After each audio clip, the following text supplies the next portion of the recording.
গল্প হল অধ্যাপক রবীন্দ্রনাথ ঠাকুরের লেখা। কলেজে আমার সহপাঠীদের মধ্যে আমরা একটি বিশেষ প্রতিপত্তি ছিল। সকলেই আমাকে সকল বিষয়ে সমজদার বলিয়া মনে করিত। ইহার প্রধান মূল কারণ হল, ভুল হোক বা ঠিক হোক, সকল বিষয়ে আমাদের একটা মতামত ছিল। অধিকাংশ লোকই হ্যাঁ বা না জোর করিয়া বুঝিতে পারিত না। আমি সেটা খুব বুঝিতাম। কেবল যে আমি মতামত লইতাম তাহাই নয়, তা নিজে রচনা করিতাম, বক্তৃতা লিখিতাম, কবিতা লিখিতাম, সমালোচনা করিতাম এবং সর্বপ্রকারে আমাকে সহপাঠীদের ইচ্ছা এবং শ্রদ্ধায় পত্র লইয়া গেছিল। কলেজে এইরূপ শেষ পর্যন্ত আপনার মহিমা সে বলে রাখিয়া আমি যখন সে পড়িতাম, কিন্তু ইতিমধ্যে আমার খ্যাতনামা শনি নতুন অধ্যাপক মূর্তি ধারণ করিয়া কলেজে উদয় হয়েছেন। আমরা তখনও সেই নবীন অধ্যাপকের আজকালের একজন সুবিখ্যাত লোক। তবে আমরা জীবন বৃত্তান্ত তাহার নাম বললে ইহার উজ্জ্বল নামে বিশেষ ক্ষতি হবে না। আমার প্রতি তাহার আচরণ লক্ষ্য করিয়া বর্তমান ইতিহাসকে তাহাকে বামচরণ বলিয়া ডাকিতে যাইবে। ইহার বয়স যখন আমাদের অপেক্ষা অধিক ছিল, তখন তাই অল্প দিনের মধ্যেই সে এ পরীক্ষায় পাশ করিয়া নানা প্রশংসা করিয়াছিল এবং লোকে কিন্তু তাহাকে কেমন করিয়া অত্যন্ত সুন্দর স্বতন্ত্র মনে করিত না।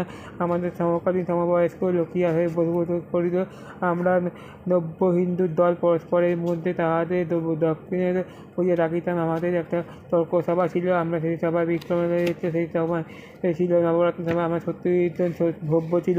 তন্মধ্যে 35 জনকে গণনা করে বাদ দিয়ে কোনো ক্ষতি হবে না এবং অবশিষ্ট একজনের যোগ্যতা সম্বন্ধে আমার যেরূপ ধারণা 35 বছর আগে সেইরূপই ধারণা ছিল।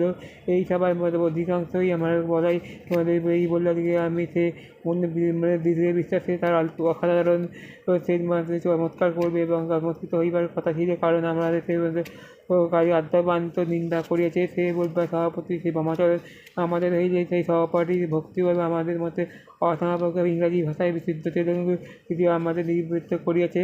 কারোর সঙ্গে কারোর বক্তৃতা হয় নাই এবং আমি যখন বুঝতে পারছি আজকে আমি আমার আমেরিকায় বিখ্যাত লোক। সে বলল যে আমি সে আমার চুরি বা যে অংশ চমৎকার হবে এবং যে অংশ আমার সম্পূর্ণ নিজের যেটুকুই পরিত্যাগ করিয়াই ভালো হইত। যদি তিনি বলতেন লাউয়ের সহিত নবীন প্রজন্মের মতনই একটি ভাষায় আশ্চর্য ঐক্য দেখা যাবে, তাহলে আমার কথাটা সত্য হওয়া অথচ অবধি প্রায় ছিল না। এই ঘটনার পর সহপাঠী আমাদের সে বলল যে বিশেষ ছিল আমি যখন আলোচনায় লেখমাত্র জন্মাইনি, সে আমাকে বারংবার বলিতে লাগল, তোমরা বিদ্যাপতি নাটক শুনিয়া আজকে নিন্দুক করিবে, তাতে কী করে শিখবে? আজকে আমি কবি বিদ্যাপতি ভালোবাসিতে এবং তাহাকে গিয়ে কবিতা রচনা করিয়াছে এবং এই মর্ম অবলম্বন করিয়া আমি একখানি সে মধ্যে মস্তিষ্ক করেছি। আজকে আমি আমার শেষও মর্যাদা লঙ্ঘন করিতে যাইব না। ইতিহাসে এইরূপ ঘটনা ঘটে। আমি বলতাম সেই ইতিহাসের দুর্ভাগ্য, আমি নাহলে পারব না। বেশিরভাগ সরল এবং সত্য হইত। আর নাটকের যে উচ্চ সংখ্যা আমি বলিয়াছি অমূলক বলিতে সর্বোচ্চ, সেদিন আমি আপনাকে যতটা মনে করিতাম সে আমাকে তাতেও বেশি বলে মনে করিত। অতএব আমাকে যে কি বিরাট একটা চিত্ত প্রতিফলিত হইছিল, সে আমিও তাহার ইয়ত্তা ঠিক পাইছিল না। নাটকের বামাচরণ শুনিয়া বললে, বিদায় আমার কাছে মন্দ লাগছে না। সে নাটক যে আমাকে নিন্দাযোগ্য লেখমাত্র আমার সদৃঢ় বিশ্বাস। অতএব আর একদিনও তর্কসভায় বিশেষ আয়োজন করিনি। আমাদের সপক্ষে আমরা এই নাটকখানি পাঠ করিতেন এবং বামাচরণ তাহার সমালোচনা করিতেন। সমালোচনাটা বিস্তারিত হইয়াছিল। আমাদের পবিত্র আমার নাই সংক্ষেপে বললে আমাকে অনুকূল হয় নাই। বামাচরণের নাটক পত্রিকাতে রচিত মনোভাব সকল পেতে প্রাপ্ত হয় নাই। আমি বড় বড় সাধারণ ভাষায় কথা আছে, কিন্তু তাই বাস্তবমত নিশ্চিত, কিন্তু লেখকের অন্তরের মধ্যে আকার জীবন প্রাপ্তি সৃজিত হইয়াছে যে বৃষ্টিকের পুচ্ছের মতো। আমি তখন সে তারতম্য হইয়াছি। অসাধারণ গ্রন্থ তিনি আমাকে এই নাটকের অনেকগুলি দৃশ্য এবং মূল ভাবনাতে গোটা রচনা টানে নাটকের অনুকরণ এবং কি অনুবাদ করবে এই বিষয়ে আমাদের তৎপর ছিল। আমি বলিতাম যে হোক, আমি সেটা নিন্দার বিষয় নহে। সে বললো, আজকে আমি চুরি বিদ্যায় বড় বড় বিদ্যা যদি যদি না পড়ো ধরা, সত্যিকারে বড় বড় মহাজন কারণ আমরা তুমি আমাকে শেক্সপিয়ারের চান সত্যের মাধ্যমে তিনি আমাকে অত্যন্ত জটিল এবং সে চুরি করা সাহস করে, কারণ সে পরে নিজেকে সম্পূর্ণ আপনার বলিতে ভালো কথা বলিয়ে অনেক কথা ছিল, কিন্তু সেদিন বলা হয় হলো না। আমি তাহাকে সে বলে আসল কথা সেদিন কথাটা মনে পড়ে নাই যে 5-7 দিন আগে পরে একবার সে দই নেয় আমার মনে উদিত হইতে লাগিল। কর্তৃপক্ষ বলে, আজকে আমি সেই অস্ত্রগুলি আমি তোমাকে সহপাঠী, তুমি আমাকে মধ্যে অতি ক্ষুদ্র ছিল। বলে যে চুরি মাত্রই চুরি করা, অন্যের চুরি কথাটা বোঝাচ্ছে তা বুঝিবে সামর্থ্য যদি যদি তারা থাকিতে হবে আমার সাইডে বিশেষ শুভে থাকিতে না বিয়ে পরীক্ষা দিলাম এই পরীক্ষার অনুষ্ঠিত হইতে করি বলে আমি চিঠি লেখা থেকে আমার মনে মনে সমাচরণ বলে আমাকে কথায় আঘাত করিয়েছি আমি তো আমার সমস্ত খ্যাতি আশায় অভেদ্য হয়েছি এবং ভগ্নস্থির পড়ে পড়েছি থেকে বলে আমি তার প্রতি আবেগ করিয়াছিলাম সেই জন্য দীর্ঘ ছায় নেয় আমার পদতলে পেয়েছি আমি সন্ধ্যার্ধে যখন আমি অন্তর্মুখ হয়েছি তখন দীর্ঘ বিস্তারিত আমার পদদণ্ডে পদত্যাগ করিল কিন্তু আমি সে কথা কোনো পরিস্থিতি হইল না ইহাই ছায়া মাত্র ইহা আমি যখন সে ইহার বুদ্ধি রাশিকৃত নহে।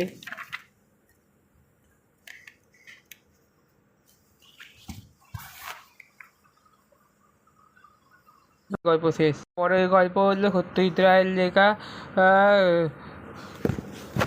ছিন্নমাত্রার অভিশাপ।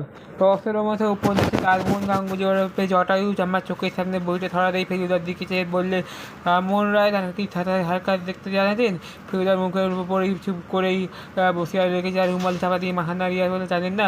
প্রায় 10 মিনিট ধরে হওয়ার পর খারাপ করিয়া দাঁড়িয়ে আমাদের শুধু পাশ কাটিয়ে দিতে তাহাই নয়, আমাদের তার পেছনে রেলগাড়ির মতো কালো ধোঁয়া প্রাণ অতিষ্ঠ করে তুলছে। লালমোহনবাবু গাড়ির ড্রাইভারকে হরিপদবাবু ভান করে কোনো ফল হয়নি।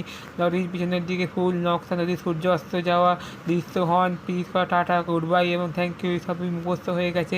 লালমোহনবাবু সার্কাস সম্বন্ধে আমার কিছু বই হলো কিছুদিন হলো জোগাড় করিয়াছিল। অনেক দিন আগেকার লেখা বই, নাম বলে বাঙালি সার্কাস। বইটা লেখা বলেছিল কিন্তু তার জন্য একবার কোনো সার্কাস ছিল না এবং তার ফেরিদার পরামর্শ বিষয়টা আমার একটা পড়াশোনার কাছে সার্কাস মোটেই না। আজকে আমি হাজারিবাগে এসেছি সার্কাস বলে, আমি কি যথেষ্ট হাজারিবাগ ওখানে সন্ধ্যেবেলাগুলো আর কিছুই হোক না হোক একদিন গিয়ে সার্কাস দেখতে আসবো, সেটাও তিনজনের প্ল্যান করে রেখেছি। শীতকালে মুক্তনা কোনো একটা যাওয়ার ইচ্ছে ছিল।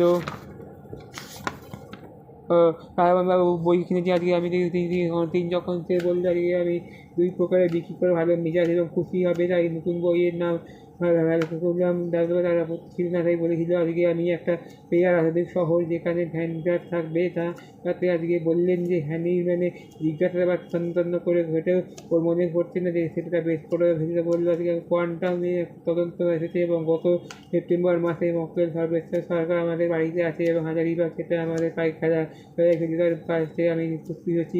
অলোকে বাড়িটা যতক্ষণ অফার করে দিনে 3-10 থেকে চৌকিতে বলে দেখাশোনা করবে, একটা বউ রান্না করে দিয়ে করা যাবে, খাওয়ার খরচ অনেকটা কোনো খরচ কম রাখবেও না আমাদের। সেই বলে নতুন অ্যাম্বাসাডারে যাওয়াটা ঠিক হলো না, আজকে আমি সার্ভিস করিয়ে দেখে দেবে আর দরকার তুমি আমাকে আসানসোলে ধানবাদের হয়ে আসা যেতে হবে, কিন্তু আমি এই খড়গপুরে রাশি করিয়াই আসবো।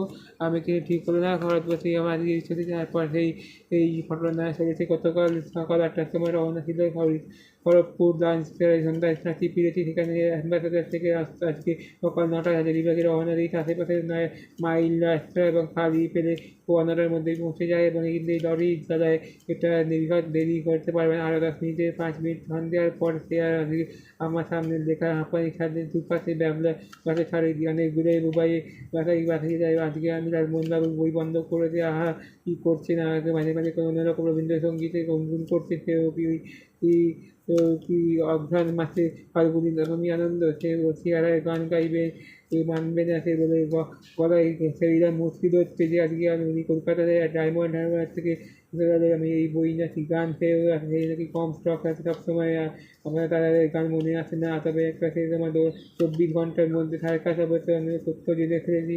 কে জানতে চাই আজকে 100 বছর ধরে তার কথা বাঙালি সার্কাস ভারতবর্ষে এত নাম করেছিল।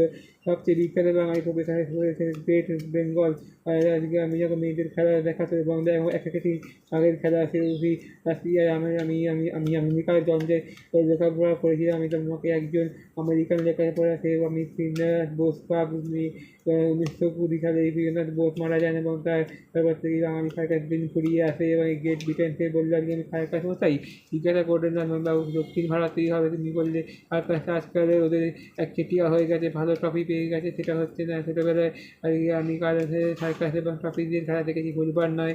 এ বললো আজকে আমি একটা বড় ভূমিকা থাকবে এবং সে সবসময় মহোৎসবের মধ্যে ট্রাফিজিয়ামের খেলা ঝুলন্ত অবস্থায় থাকবে, বিষাক্ত ইঞ্জিন দিয়ে থাকবে, খুন করবে রহস্যের মাঝে যখন প্রখর উদ্যোগে নাকি ট্রাফিজিয়ামের খেলা শিখতে হবে। আমি সেটাই বলছিলাম চাকরিয়ে একটা জিনিস তো পাওয়া গেলো, আপনার হিরো শিখতে আপনাদের শিখতে পারবেন। 72 কিলোমিটার কোর্স পেরিয়ে কিছু দূর গিয়েই যে একটা অ্যাম্বাসাডার দেখা গেল সেটা রাস্তায় একবার ধার করে বনের দিক খোলা আছে অবস্থায় ফেলে পড়ে তার পাশেই বা গাড়ি এইখানে দাঁড়িয়ে আছে একজন ভদ্রলোক তুলে দিয়ে বলে আজকে আমি খুব জোর করে রেগে যাচ্ছি আজকে আমি থমকে গেলে বলার সঙ্গে ব্রেক কষলে গিয়ে আপনার হাজারিবাগে যাচ্ছেন কি বললে পরে 40-এর কাছাকাছি গায়ের রং ফর্সা চোখে চশমা পরনে খাকরি প্যান্টের উপরে সাদা শার্ট এবং সবুজ হাত ছাড়া পুরো বাবা সে বললো পুজো পড়া আছে শরীরে ওপরে অর্ধেকটা দেখেন বনের নিচে দিয়ে বললো আজকে আমি আজকে হ্যাঁ বললেন না আমরা গাড়িটা গন্ডগোল করছি বুঝেছেন বলে সিরিয়াস আমি চাইছি আপনি আপনাদের সেই সঙ্গে দিতে পারবেন না এই ভদ্রলোকের বোধহয় আপনি পারবেন না না ফেরিদাকে এরকম করে আমি ওখানে থেকে একটা মেকানিক নিয়ে আসবো এবং তাছাড়াই আর কি উনি এলে